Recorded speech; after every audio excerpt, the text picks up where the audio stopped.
Number 29.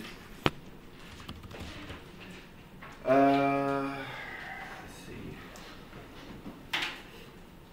And so this was like Monday, I don't remember, it was like Monday or Tuesday's assignment.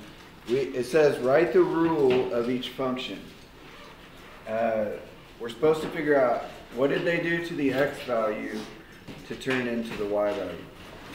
So how do you turn -2 into 1? Or how do you turn, well, 0 into 0, that probably won't help. How do you turn +2 into -1 and +4 into -2? What's the pattern here? Divide by -2. Right. It's divide by 2, but since it switches from positive, negative, negative, positive, it's divide by -2. So you guys remember how we wrote these? F of x equals x, or x divided by x over 2. Or, anybody know the other way to write it? Y multiplied by Times -1/2. Okay, on 28, they did not write any points for us, so how should you guys do 28? points. Oh, find points. Right, you gotta find points that are on the line. What, it said write the rule, I thought.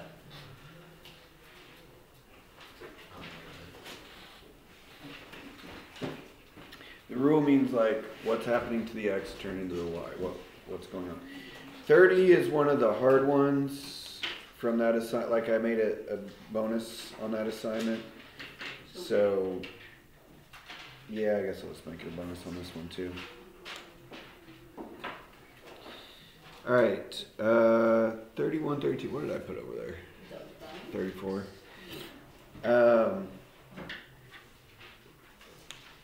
Actually, yeah, it should be 39 to 42.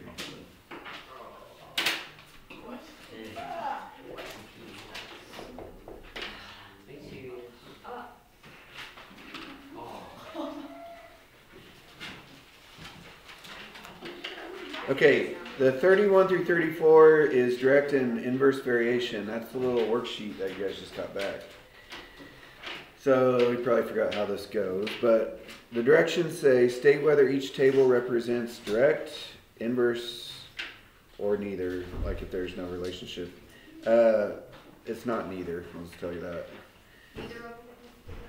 Or neither? One of them's direct, one of them's inverse. Oh. For each variation, write the function rule. So, might need to look at your worksheet to remember how this goes. Do you guys remember what a direct relationship looked like? It was like x equals ky or something. So the answer would be like x equals, right, that was like our answer in number 2 from the worksheet. If it was an inverse, it was like x equals k over y. Inverse, remember, meant one number goes down, the other one goes up. So this would be, well, no, finishing it. So it would be like x equals 10 over y or something like that. This is just an example. So one way you can think about it is when it's direct, the x and y are directly across from each other, like they're both on top. But when it's inverse, like one's on top, one's on bottom. So it's like they're switching. Anyways, on 31, as the x values are going up, what is happening to the y values? On 31, they are also going up. So x is going 2, 4, 6, 8. Y is going 9, 18, 27. So what kind of relationship is it then? Direct. Direct.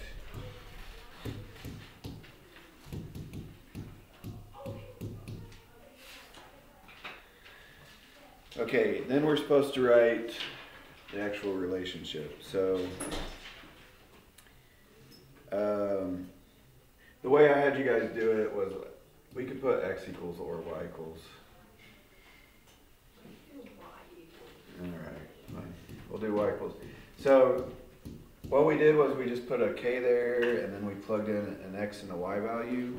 They only, on the worksheet they only gave us one x and y value, but on this they're giving us So I'm just going to plug in 2 and 9 for x and y, the first numbers they gave me. And then how do I solve that for k? Divide by 9. Divide by 2. Got to get k by itself. So it'd be 9/2 or 4.5. So it's y equals 4.5 x. Some of you stopped after you got the 4.5 thing. I did not give you credit. You had to write the equation.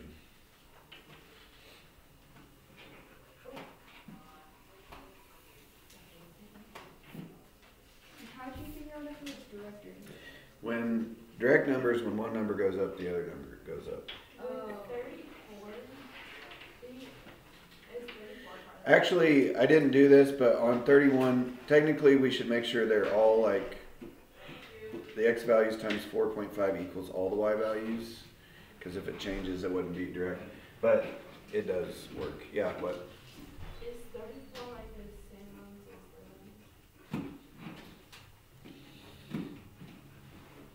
as I'll help you guys set up 34. So on the second part of the worksheet, this is like 33 and 34. It gave us a couple examples of your variables, and then it said like one more. So it said x is like 10 when y is 24. So find y when x is 15 or something like this.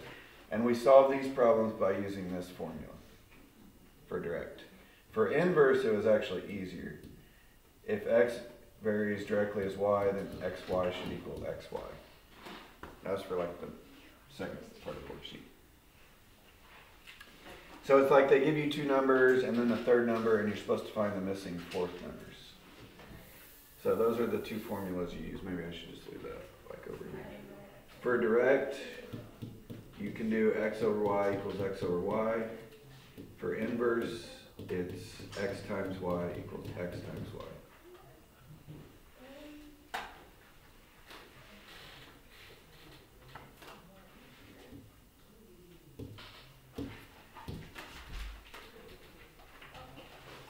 Bless you. God bless you.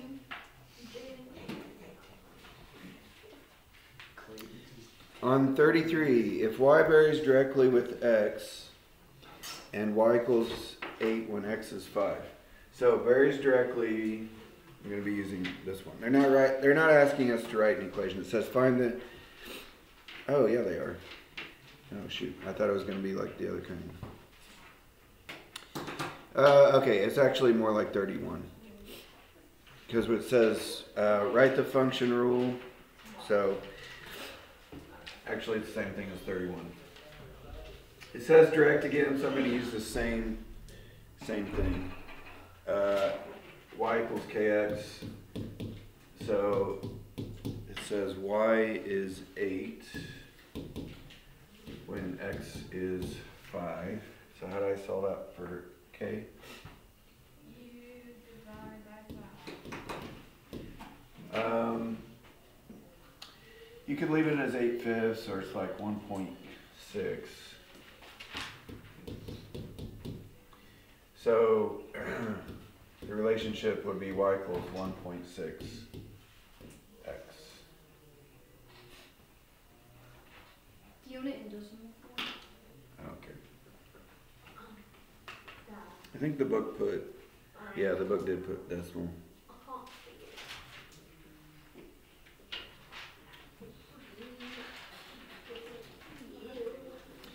So on 34, it is one of those problems. It says the amount of paint varies directly with the area to be painted.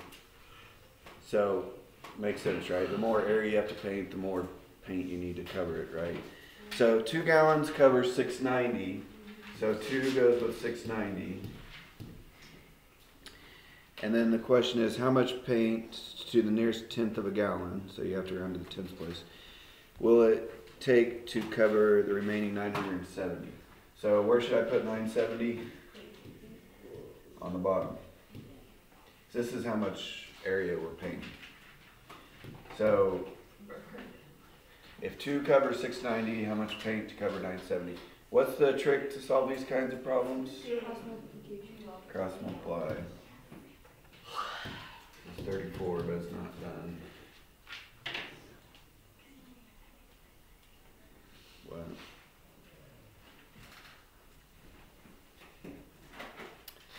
Wait, but is that direct or inverse or no? Like, do they not like that? Hmm? Do you write direct and inverse on 34? No, it tells us it's direct. Is it going to be a gallon? If 2 covers 690, this should be probably like 3 point something. Is it 2 point? Yeah, it's 2 point something, you're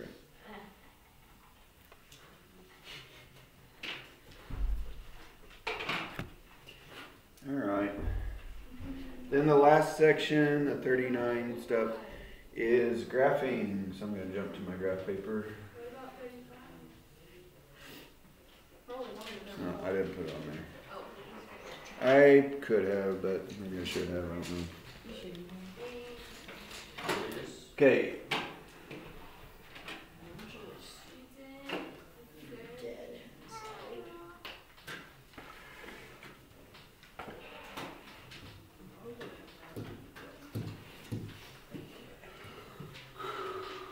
So it says graph the function, but it doesn't tell us anything else.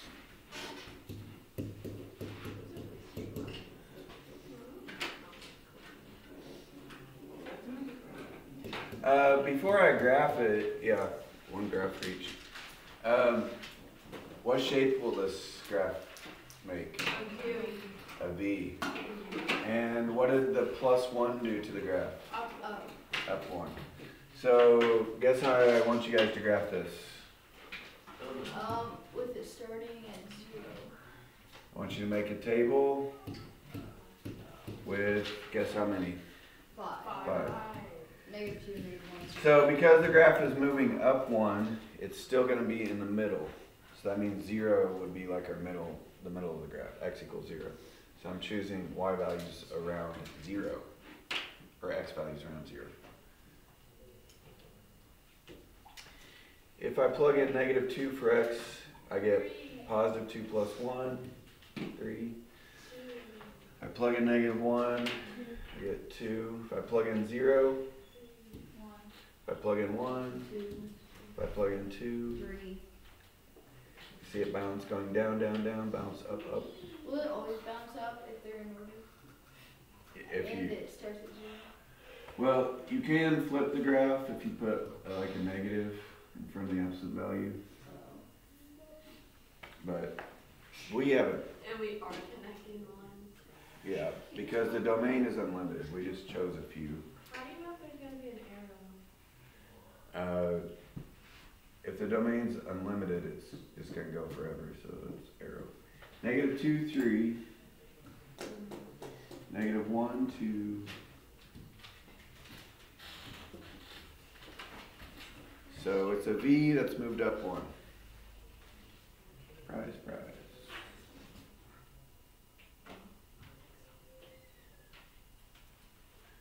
You guys remember what I called that bottom point?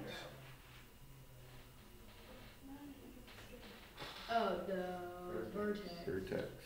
Yeah.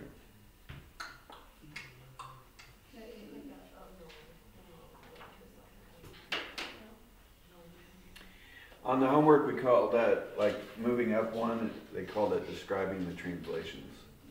No. Okay. On 40, they tell you what domain to use. But do you guys remember what that +2 does to the graph? And it makes it move over. It makes it go to the left. Inside, moving left 2.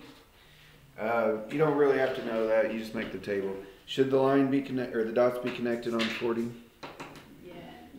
No, because the domain is limited. Same thing on 41. Domain is limited. 42, domain is unlimited. Okay, on 41,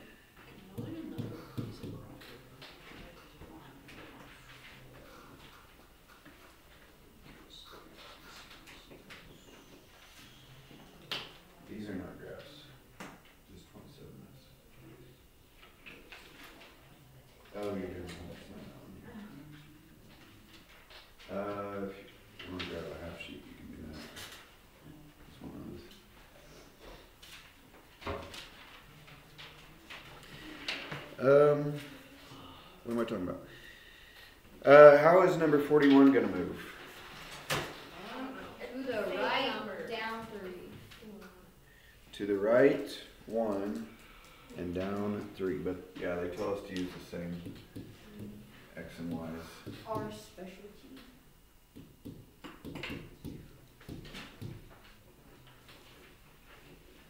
X minus 1.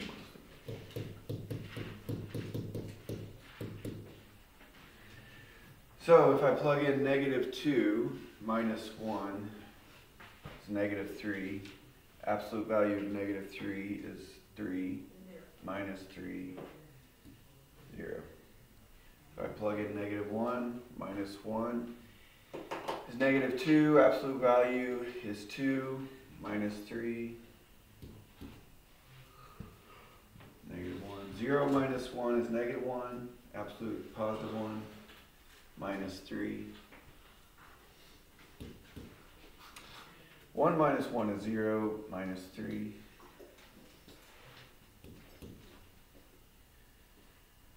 And 2 minus 1 is 1 minus 3.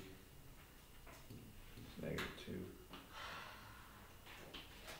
This one's a little bit off center. -2, 0. Where is that at? That's distance. -1, -1. 0, -2. 1, -3. 2, -2. It's a check mark. It's a reverse check It's a mark. V, but it's not sent. We didn't center around the vertex. No, it's a reverse check mark. Should we connect it? No. No. No.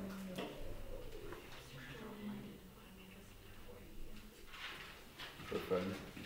For fun? Well, she's supposed to be on 27. Huh? Oh, graph the previous problem.